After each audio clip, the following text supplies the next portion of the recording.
Capítulo 17. Un adversario que vale la pena. Martes, 11 de diciembre de 1962. Mis trampas eran perfectas, la ubicación era correcta, vi conejos, ardillas y otros roedores, perdices, pájaros, pero nada pude capturar en todo el día. Don Juan me dijo, cuando salíamos de su casa muy de mañana, que ese día habría de esperar un regalo de poder, un animal excepcional que tal vez cayera en mis trampas y cuya carne podría yo secar para convertir en comida de poder. Don Juan parecía pensativo. No hizo una sola sugerencia o comentario. Casi al terminar el día, habló por fin. «Alguien está interfiriendo con tu cacería», dijo. «¿Quién?», pregunté, verdaderamente sorprendido. Me miró y sonrió y meneó la cabeza en un gesto incrédulo. «Te portas como si no supieras quién», dijo. «Y lo ha sabido todo él». Día. Yo iba a protestar, pero no le vi objeto. Supe que don Juan diría, la Catalina, y si de ese tipo de conocimiento hablaba, tenía razón, yo sí sabía quién. «O nos vamos ahorita a la casa», prosiguió, «o esperamos que oscurezca y usamos el crepúsculo para agarrarla».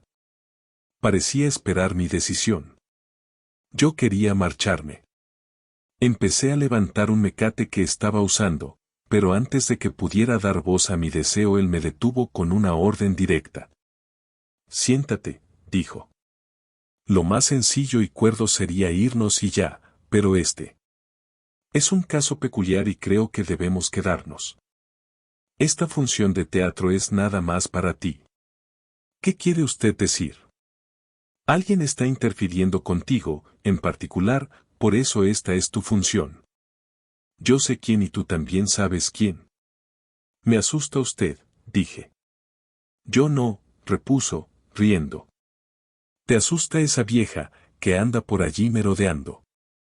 Hizo una pausa como si esperara que el efecto de sus palabras se hiciera visible en mí. Tuve que admitir mi terror. Más de un mes antes, yo había tenido una horrenda confrontación con una bruja llamada, la Catalina. La enfrenté con riesgo de mi vida porque don Juan me convenció de que ella deseaba matarlo y él era incapaz de contener sus ataques. Cuando hube entrado en contacto con ella, don Juan me reveló que la mujer no había representado en realidad ningún peligro para él, y que todo el asunto había sido una trampa, no en el sentido de travesura malicia sino en el de un lazo que me había tendido. Su método me pareció tan carente de ética que me enfurecí con él. Al oír mi estallido iracundo, don Juan se puso a cantar canciones rancheras. Imitó cantantes populares y sus versiones eran tan cómicas que terminé riendo como un niño. Me entretuvo durante horas. Yo no sabía que tuviese tal repertorio de canciones idiotas.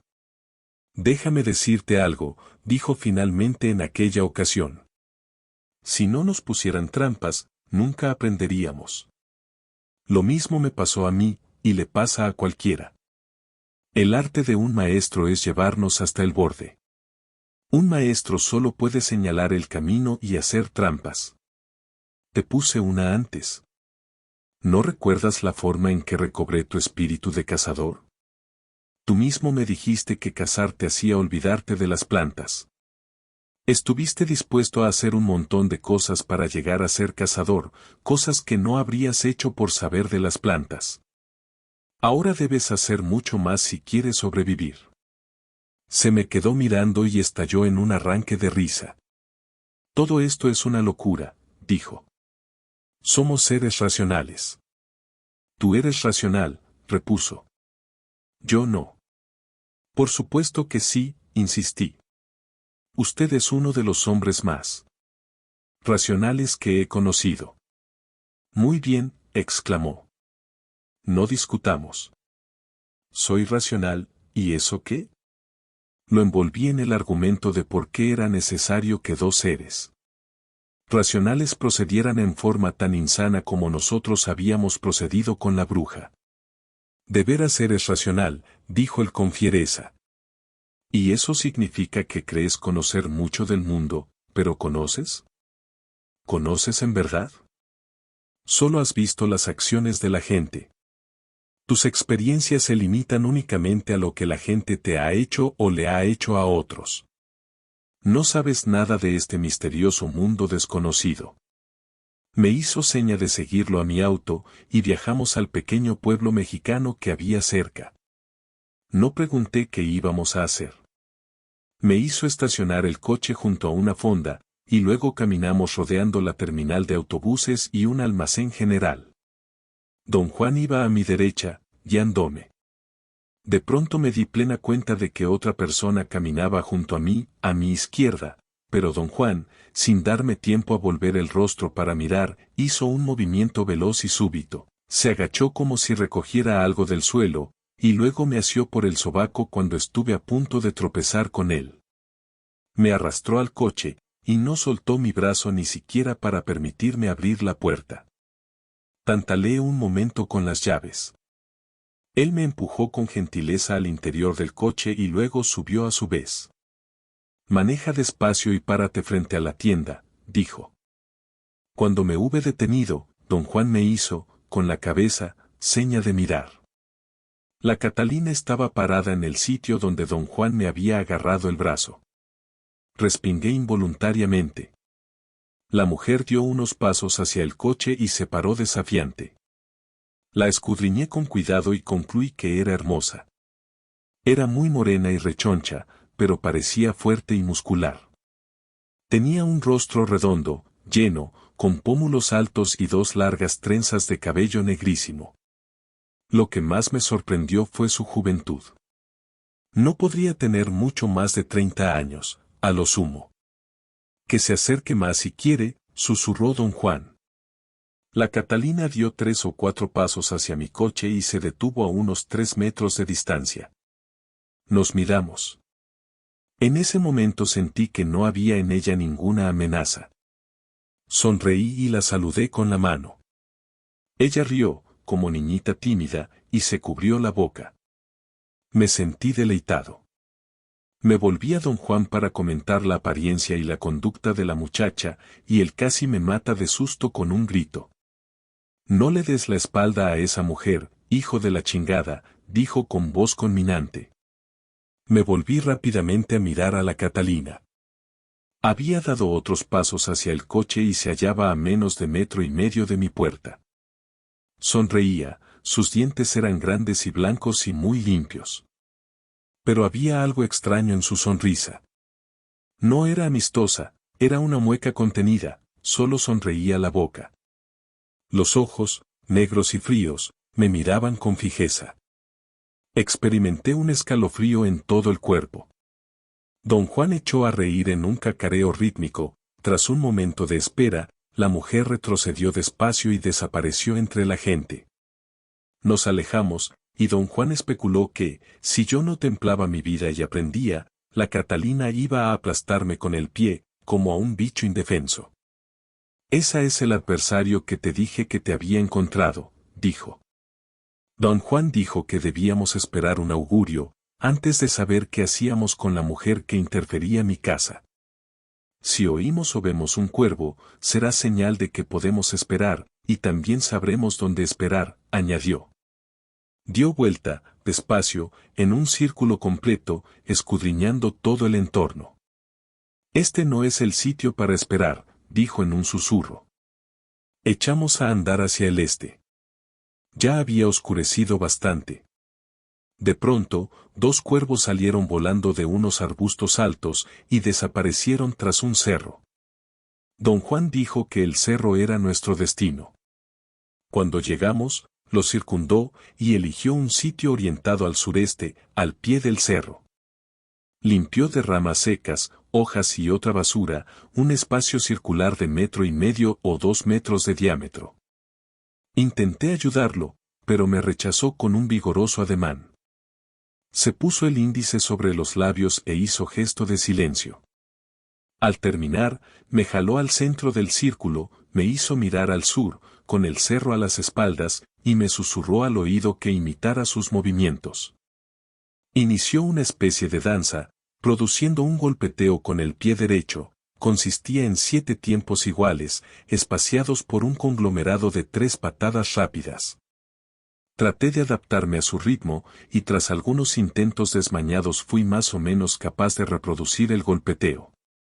¿Para qué es esto?, le susurré al oído. Respondió, también susurrando, que yo estaba golpeando la tierra como un conejo, y que tarde o temprano la presencia acechante, atraída por el ruido, vendría a ver qué pasaba. Una vez que hube copiado el ritmo, don Juan dejó de patalear, pero a mí me hizo proseguir, marcando el paso con un movimiento de su mano. De tiempo en tiempo escuchaba atento, con la cabeza ligeramente inclinada hacia la derecha, al parecer para discernir sonidos entre el matorral. En cierto punto me hizo seña de cesar y mantuvo una postura de lo más alerta, era como si se hallase pronto a dar un salto y caer sobre un asaltante desconocido e invisible. Luego me indicó reanudar el golpeteo, y tras un rato me hizo parar de nuevo. Cada vez que yo me detenía, él escuchaba con tal concentración que cada fibra de su cuerpo parecía tensarse casi hasta reventar. De pronto saltó a mi lado y me susurró al oído que el crepúsculo estaba en pleno poder. Miré alrededor. El matorral era una masa oscura, y lo mismo los cerros y las rocas. El cielo era azul oscuro y yo no distinguía ya las nubes. El mundo entero parecía una masa uniforme de siluetas oscuras sin límites visibles. Oí a lo lejos el grito escalofriante de un animal, un coyote o quizá un ave nocturna. Ocurrió tan de repente que no le presté atención. Pero el cuerpo de don Juan amagó un sobresalto. Parado junto a él, sentí su vibración. «Dale de nuevo», susurró. «Patea otra vez y ponte listo. Ya ella está aquí». Empecé a patalear con furia y don Juan puso su pie sobre el mío y me hizo señas frenéticas de que me calmara y golpease rítmicamente. «No la asustes», me dijo al oído. «Tranquilízate y no pierdas el juicio». Nuevamente empezó a marcarme el paso, y la segunda vez que me hizo parar volví a escuchar el mismo grito. Ahora parecía ser el grito de un ave que volaba sobre el cerro. Don Juan me hizo patalear una vez más, y en el momento de cesar oí a mi izquierda un peculiar sonido crujiente. Era el ruido que produciría un animal pesado al cruzar entre las matas secas. Pensé fugazmente en un oso, pero caí en la cuenta de que no había osos en el desierto. Me cogí del brazo de don Juan y él me sonrió y se llevó el dedo a la boca en gesto de silencio. Fijé la mirada en la oscuridad hacia mi izquierda, pero él me indicó no hacerlo. Señaló repetidamente algo por encima de mi cabeza y luego me hizo girar, despacio y en silencio, hasta que me vi encarando la masa oscura del cerro. Don Juan mantenía el dedo apuntando a cierto punto del cerro. Adherí mi vista a dicho sitio y de pronto, como en una pesadilla, una sombra negra me saltó encima. Chillé y caí de espaldas al suelo. Durante un momento la silueta se sobreimpuso al cielo azul oscuro y luego voló por el aire y aterrizó más allá de nosotros, en el matorral. Oí el sonido de un cuerpo pesado que caía con estruendo sobre los arbustos y después un extraño clamor. Don Juan me ayudó a levantarme y me guió, en la oscuridad, al sitio donde había dejado mis trampas. Me hizo reunirlas y desarmarlas, y luego desparramó las piezas en todas direcciones. Realizó todo esto sin decir palabra. No hablamos en el camino a su casa. ¿Qué quieres que te diga?, preguntó don Juan después de que lo hube instado repetidas veces a explicar los eventos acontecidos unas horas antes. ¿Qué cosa era?, pregunté. Sabes muy bien quién era, dijo. No me vengas con eso de, ¿qué cosa era? Lo importante es quién era. Yo había urdido una explicación que parecía satisfacerme. La figura que vi podría haber sido un papalote. Alguien lo había soltado arriba del cerro mientras alguien más, a nuestra espalda, lo jalaba al suelo, dando así el efecto de una silueta oscura que voló por el aire cosa de 15 o 20 metros. Escuchó atentamente mi explicación y luego rió hasta que se le salieron las lágrimas. Ya no te andes por las ramas, dijo. Al grano. ¿no era una mujer? Tuve que admitir que, al caer y alzar la vista, vi saltar sobre mí, en un movimiento muy lento, la silueta oscura de una mujer con falda larga. Luego algo pareció jalar a la silueta y ésta voló con gran velocidad y se estrelló en los arbustos. De hecho, ese movimiento fue lo que me dio la idea de un papalote. Don Juan rehusó seguir discutiendo el incidente. Al otro día, salió a cumplir alguna misión misteriosa y yo fui a visitar a unos amigos yaquis de otra comunidad. Miércoles, 12 de diciembre de 1962. Apenas llegué a la comunidad yaqui, el tendero mexicano me dijo que una compañía de Ciudad Obregón le había rentado un tocadiscos y 20 discos para la fiesta que iba a dar esa noche en honor de la Virgen de Guadalupe. Ya había contado a todos cómo hizo los arreglos necesarios a través de Julio, el agente viajero que llegaba a la población yaqui 2 veces por mes para cobrar los abonos de la ropa barata que había logrado vender, a plazos, a algunos indios. Julio trajo el tocadiscos temprano por la tarde, y lo conectó a la dínamo que producía electricidad para la tienda. Verificó el funcionamiento, subió el volumen al máximo, recordó al tendero que no tocara los botones y empezó a acomodar los 20 discos. «Sé cuántos rayones tiene cada uno», advirtió al tendero. «Eso díselo a mi hija», respondió el otro. «El responsable eres tú, no tu hija. De todos modos, ella es la que va a estar cambiando los discos». Julio recalcó que a él no le importaba quién fuera a manejar el aparato, siempre y cuando el tendero pagara los discos dañados. El tendero se puso a discutir con Julio. El rostro de Julio enrojeció. De tiempo en tiempo se volvía hacia el nutrido grupo de yaquis congregado frente a la tienda y daba muestras de desesperanza o frustración moviendo las manos o contorsionando la cara en una mueca. Como último recurso, exigió un depósito en efectivo. Eso precipitó otra larga discusión acerca de qué cosa debía tomarse por un disco dañado. Julio declaró con autoridad que cualquier disco roto tenía que pagarse a precio de nuevo. El tendero se enojó más y empezó a quitar sus extensiones eléctricas. Parecía decidido a desconectar el tocadiscos y cancelar la fiesta. Aclaró a sus clientes, reunidos frente a la tienda, que había hecho lo posible por entrar en tratos con Julio. Durante un momento pareció que la fiesta fallaría antes de comenzar.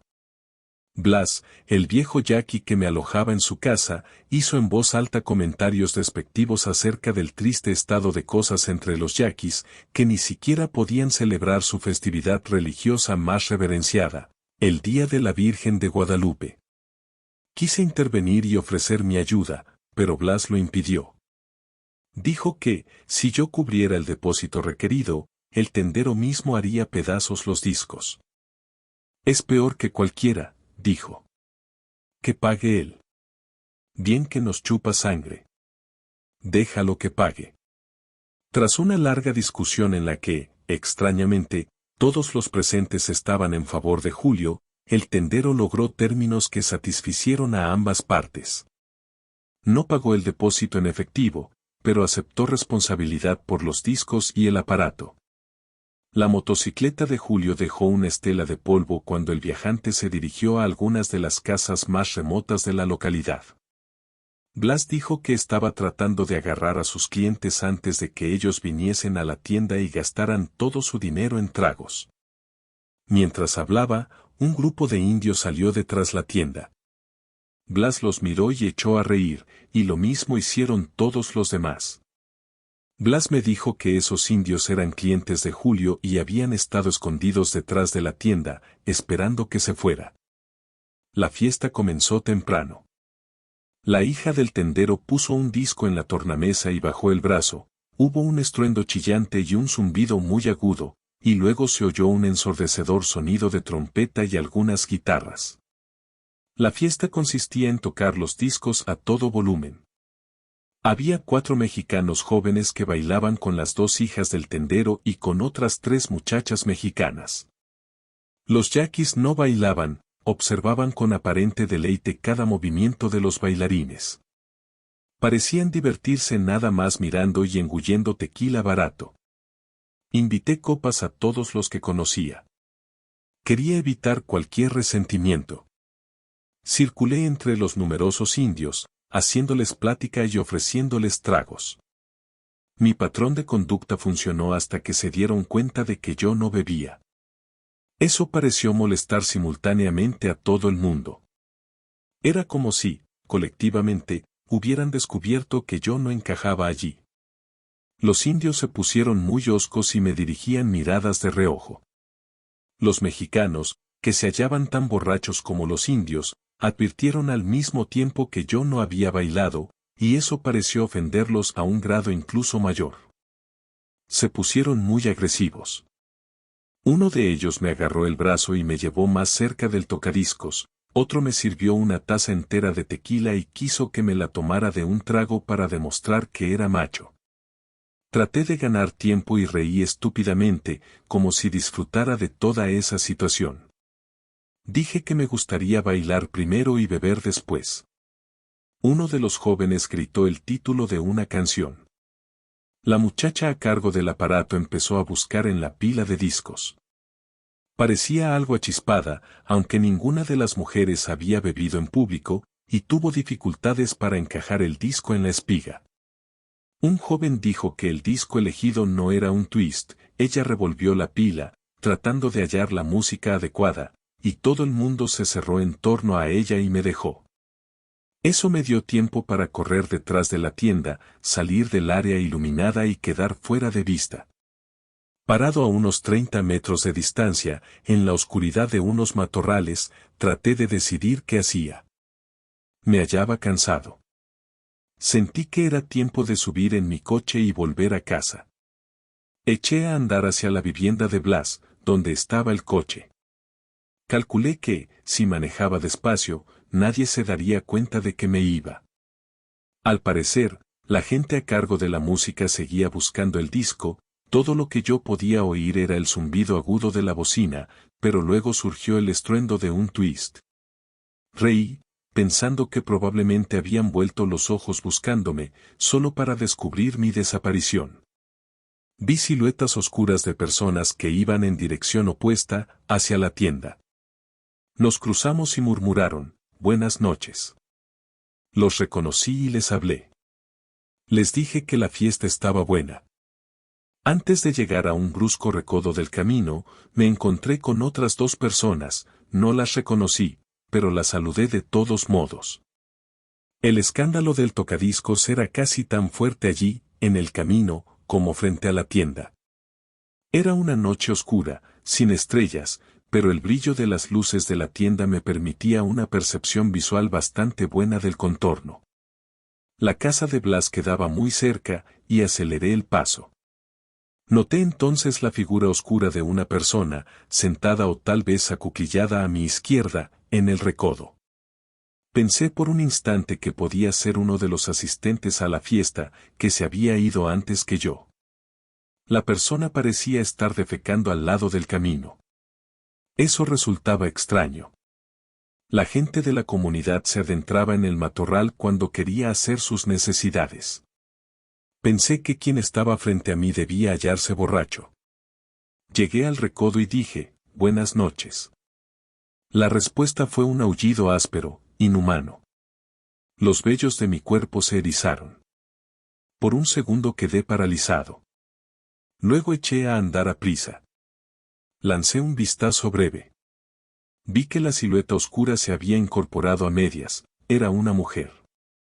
Se hallaba encorvada, inclinada hacia adelante, caminó unos metros en esa postura y luego saltó. Eché a correr, mientras la mujer saltaba como pájaro a mi lado, manteniéndose a la par. Cuando llegué a la casa de Blas, me estaba cortando el camino y casi nos tocábamos.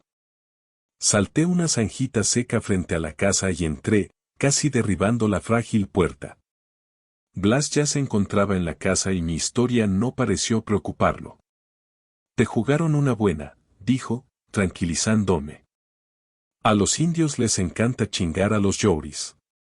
La experiencia me había espantado tanto que al día siguiente fui a casa de don Juan en vez de volver a la mía como había planeado. Don Juan regresó al atardecer. Sin darle tiempo a decir nada, barboté la historia completa, incluyendo el comentario de Blas. La cara de don Juan se ensombreció. ¿Acaso fue solo mi imaginación? Pero pensé que estaba preocupado.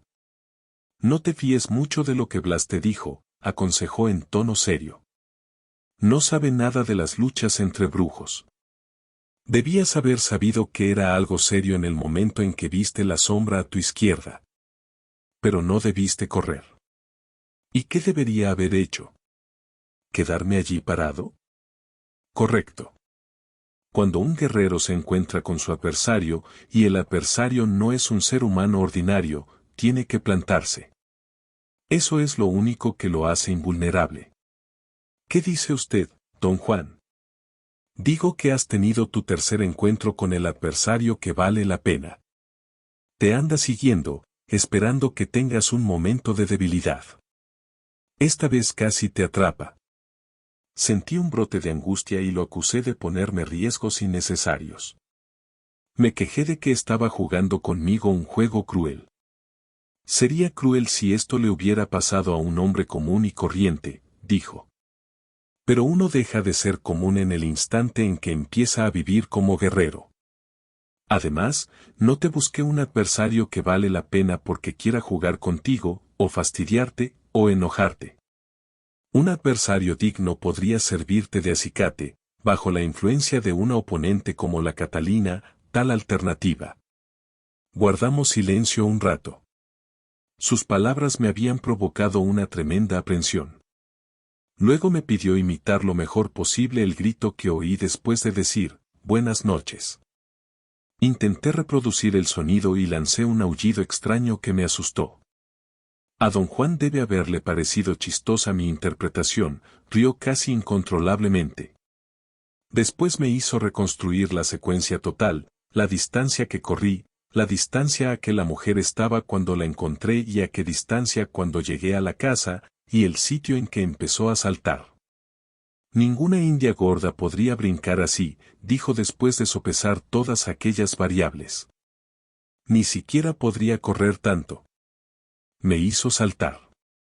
No pude cubrir más de 1,20 m en cada brinco, y si mi percepción era correcta, los saltos de la mujer habían sido cuando menos de 3 metros.